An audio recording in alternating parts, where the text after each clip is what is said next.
जी नमस्कार दोस्तों, आपको हम कल जैसे कि पिछले वीडियो में हम बताए थे विद्युत आवेश तथा विद्युत क्षेत्र, इनके बारे में बताए तो कि इसमें क्या होता है, इसका क्या मान होता है, ये सब हम बताए थे।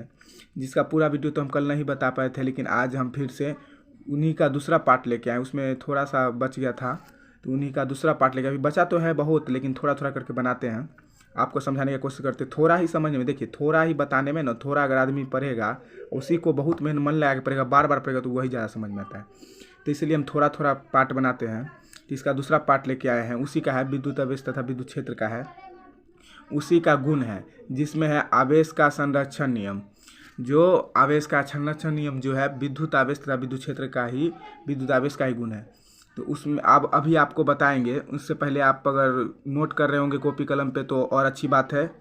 हम आपके लिए यही लेके लिए आए हैं कि आप अच्छे से नोट करें। अगर नहीं है तो फिर भी कमेंट में ज़रूर लिखें, लेकिन लिखे ज़रूर। देखिए हम कल भी बताए थे आपको, लिखने से जो है ना उससे ज़्यादा याद रहता है ना, ठीक है, वो ज़्यादा याद रहता है। लेकिन अभी लिखें ज़रूर। अब हम आपको बता रहे हैं अच्छी से। देखिए हम एक ही चीज़ को बार बार लिख रहे हैं, हमेशा हम एक ही चीज़ समझाते हैं।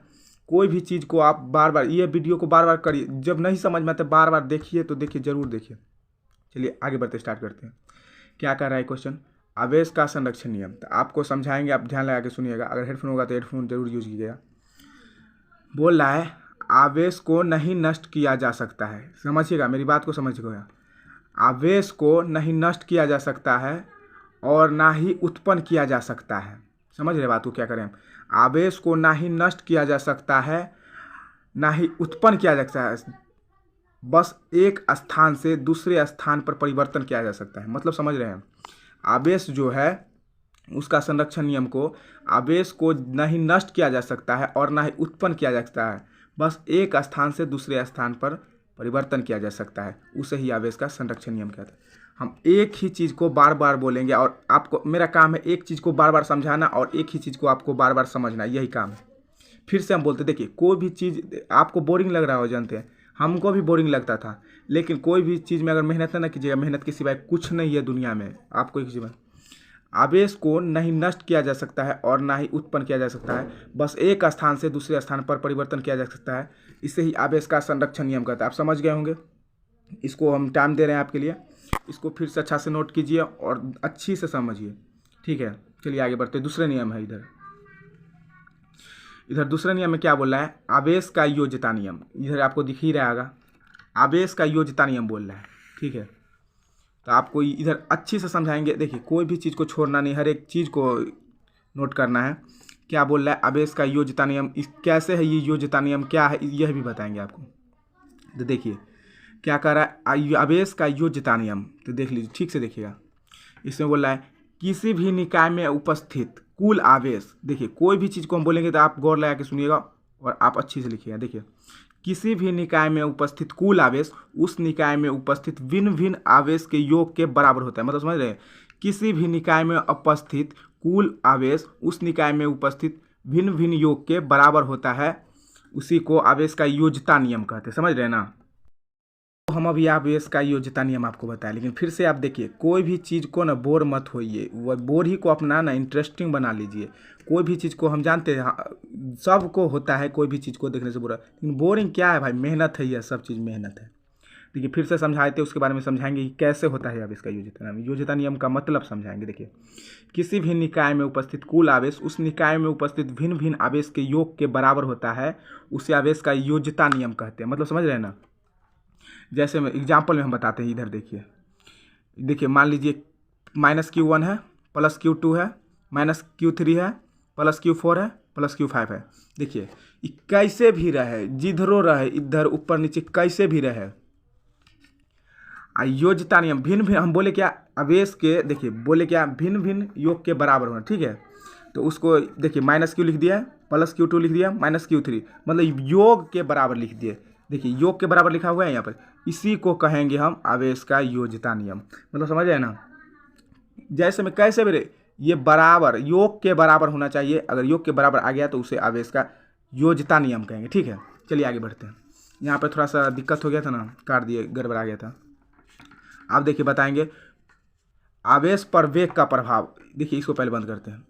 हम बताते हैं आवेश पर वेग का प्रभाव। देखिए कोई अगर आपसे पूछ ले आवेश पर वेग का प्रभाव होगा या नहीं, तो आप बहुत लोग अगर जानते हैं तो बताइए कमेंट में, नहीं जानते तो हम आपको बताएं। देखिए आवेश पर वेग का प्रभाव जैसे बता, देखिए जैसे ये फ़ोन है एक, इसको हम आवेश से, मान लीजिए फ़ोन है मेरे पास, इसको अगर हम पॉकेट में रखें और गाड़ी पर बैठ के अगर हम सीधा गाड़ी चला के चल गए, बरौनी चल गए, जंदाहा चल गए, पटोरी चल गए, तो ये चार्ज हो जाएगा क्या? बताइए आप ही, चार्ज होगा? नहीं ना होगा चार्ज। तो यही है, आवेश पर वेग का प्रभाव नहीं होता है। एक नंबरिया में पूछ सकता है आपको कि आवेश पर वेग का प्रभाव होगा कि नहीं, इसीलिए आप मेरी बात को ध्यान से सुनिए और देखिए। एक क्या समझिए, अगर पॉकेट में कोई चीज़ को हम फ़ोन को रखें, कोई भी फ़ोन हो, अगर सीधा हम यहाँ से कहीं भी चल जाएं तो उस पर वेग का प्रभाव पड़ेगा, माने ऐसे चार्ज हो जाएगा अपने आप खुद से? जब तक उसे चार्ज करेंगे नहीं तब तक नहीं चार्ज होगा। वही हुआ, वेग का प्रभाव आवेश के पर नहीं पड़ता है। ठीक है, समझिए। आवेश पर वेग, आपको बताएं आवेश पर वेग का प्रभाव पड़ता है या नहीं, जो भी बच्चे जानते हो ज़रूर बताएं।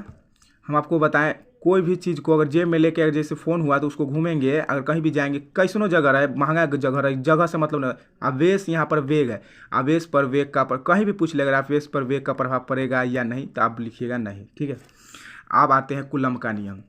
देखिए मेन फिजिक्स का यहाँ पे जो है ना, विद्युत आवेश तथा विद्युत क्षेत्र अभी बताए तो मेन फिजिक्स है ना, यहाँ पे सब चीज़ अभी से स्टार्ट हुआ है। आप मेरे वीडियो को ज़रूर सब्सक्राइब करें, इससे होगा कि हम कोई भी अगर टॉपिक आप पर बनाए तो ज़रूर आपका यहाँ से फिजिक्स, मेन फिजिक्स आप मज़ा आएगा पढ़ने में। आप स्टार्टिंग हुआ है अभी, तो फिलहाल में इतना कर रहे हैं अभी। देखिए जैसे में, देखिए अब कूलम का नियम क्या होगा, जना में कोई दो आवेश हैं, चलिए मान लेते हैं इधर मान लेते हैं कोई दो आवेश है, जैसे में यहाँ पर Q1, ऐसे बीच में गैप देकर कुछ भी कर लीजिए, मान लीजिए Q2। अगर दो आवेश है, इसकी बीच की दूरी मान लेते हैं हम R। देखिए क्या कर रहा है इसमें, दोनों आवेशों के मध्य लगने वाला बल क्या हो रहा है, मध्य लग रहा है बल, दोनों आवेशों के मध्य लगने वाला। देखिए दोनों आवेशों के मध्य लगने वाला बल आवेश के गुणनफल के अनुक्रमानुपाती तथा उनके बीच की दूरी के वर्ग को व्युत्क्रमानुपाती होता है। मतलब समझ रहे ना, दोनों आवेशों के मध्य लगने वाला बल आवेश के गुणनफल के अनुक्रमानुपाती तथा उनके बीच की दूरी के व्युत्क्रमानुपाती होता है। मतलब समझ रहे ना, दोनों आवेशों के मध्य, देखिए कूलम का नियम पूछा जाता है, 2 नंबर में भी पूछ लेता है। देखिए ज़्यादातर हम बोले ना, हमको जो भी अभी टॉपिक लाते हैं इसमें बहुत तरह का छोटा मोटा इधर उधर, लेकिन हम वह चीज़ को खोज के लाते हैं जो आपको पूछा जाता है, ज़्यादातर पूछा गया है, ज़्यादा पूछने वाला है, वो गैस करके लाते हैं। बहुत जो यूट्यूबर है बड़े बड़े, उनसे भी हम देखते हैं उनका भी वीडियो, तो उनको छांटल रहता है, तो उसी तरह से हम भी अपना छांट के बनाते हैं। देखिए क्या कहता है, दोनों आवेशों के मध्य लगने वाला बल। देखिए कोई भी चीज़ को समझिए, यहाँ पर क्या हो रहा है, एक आवेश इधर है और एक आवेश इधर है, तो क्या कर रहा है, दोनों आवेश ये है, इसके मध्य लग रहा है बल R। तो दोनों आवेशों के मध्य लगने वाला बल आवेश के गुणनफल के अनुक्रमानुपाती तथा उनके बीच की दूरी के वर्ग के व्युत्क्रमानुपाती होता है। समझ रहे हैं ना कुछ, यही होता है कूलम का नियम। अभी फ़िलहाल में तो हम अभी यही करेंगे, इतना ही तक अभी वीडियो लॉन्ग हो गया है, फ़िलहाल में अब इतना ही करेंगे।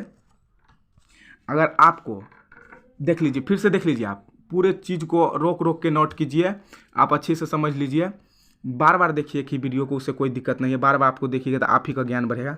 आपको अभी समझाया कूलम का नियम, वेग पर, आवेश पर वेग का प्रभाव पड़ेगा नहीं, यह तो जानते ही नहीं होगा। बस इतना ही इस वीडियो में। आप इसी चीज़ को अगर देखिए, कोई कहता है ना, कोई 10,000 किस्म का चीज़ सीख के आया है आपके सामने, वो लड़े, और कोई एक ही चीज़ को 10,000 बार सीख के प्रैक्टिस करके आया है ना, एक ही चीज़ को, तो वो लड़े। सबसे ज़्यादा एक ही चीज़ को 10,000 बार प्रैक्टिस किया है ना, वो हार्ड होगा। 10,000 बार जो प्रैक्टिस किया है एक ही चीज़ को, वो हार्ड हो गया। मतलब आप मेहनत कीजिएगा तब तक कोई उपाय नहीं, समझे, फ्री में कुछ नहीं मिलता है आपके समय में। तो यही है, आप इसी चीज़ को, मेरी वॉइस को बार बार सुने और बार बार देखें और रिपीट करके बार बार लिखे ज़रूर। मैं तो कहूँगा लिखना है ज़रूर, तो ज़रूर लिखना है, कैसे भी करके लिखे तो लिखे। ठीक है, तो अभी के लिए बाय, टाटा। मेरे चैनल को सब्सक्राइब करिए, इससे आपको मेरा जो भी वीडियो डालेंगे आपके पास जल्दी पहुँचेगा। इसको शेयर ज़रूर करें और अपने दोस्तों को भी बताएं कि हमारा ये क्लास चलता है, स्टार्ट ही किए हैं लगभग 2 दिन पहले से। ठीक है, तो बाय।